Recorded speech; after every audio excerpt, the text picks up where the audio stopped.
நம்முடைய சபரிமலையில் இருக்கக்கூடிய ஐயப்பனுக்கு நாம் செல்வோம். அதனாலதான் நம்முடைய ஆன்மீகத்துல அந்த ஐயப்பன் கோயிலுக்கு போறது பாத்தீங்கன்னா எல்லாமே நம்முடைய ஆன்மீகத்துல ஒரு நம்பரா வச்சிருக்கோம். 48 நாள் விரதம் இருக்க வேண்டும். 2 நெய் தேங்காய் எடுத்திருக்கோம். அது யாருக்குமே தெரியாது 48 காலம் ஏன் விரதம் இருக்கும். இப்ப விஞ்ஞானத்துல இப்ப நாம சொல்றோம், இந்த உச்சபட்சமான கலாச்சாரத்தினுடைய மாற்றத்துல விஞ்ஞானம் வந்த பிறகு ஒரு மனிதனுடைய செல், அந்த செல் உங்களுக்கு ஒரு நாளை உட்கார்ந்திருக்கும் பொழுது உங்களுடைய செல் அழிந்து கொண்டிருக்கிறது, புது செல் உங்க உடம்புல உருவாகிட்டு இருக்கு. அது 48 நாள் ஒரு மண்டலம் முழுமையாக முடிவடையும் பொழுது உங்க உடம்புல இருக்கக்கூடிய எல்லா செல்லுக்களுமே அழிந்து 48 நாளுக்கு ஒரு முறை புதிய செல்கள் உங்க உடம்புல வரும். அதனாலதான் ஐயப்பன் கோவிலுக்கு 48 நாள் விரதம் இருந்து உங்களுடைய உடம்பை வருத்தி கொண்டு நீங்கள் ஐயப்பனுக்கு பார்ப்பதற்கு செல்லும் பொழுது நீங்கள் ஒரு புதிய மனிதனாக நீங்கள் உருமாறுகின்றீர்கள் என்பதற்கான ஒரு அர்த்தம். உண்மையான ஆன்ம நிலையை நோக்கி என்னுடைய உடம்பை கொண்டு செல்வதற்கு ஒரு பச்சை தண்ணீரில் குளிப்பேன் என்கிறீங்க. இதெல்லாம் பாத்தீங்கன்னா இருக்கு ஆனா இல்ல.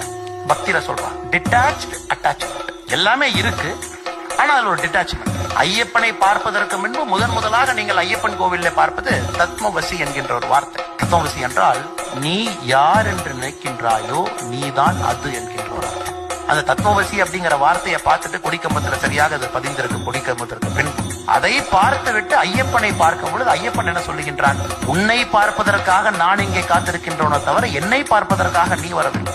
உன்னை பார்ப்பதற்காக இந்த சபரிமலையிலே அந்த ஐயப்பன் காத்திருக்கின்றான் ஒரு வேடனாக என்பது பொருள். அது இந்த இந்து வாழ்வியல் முறை. அதை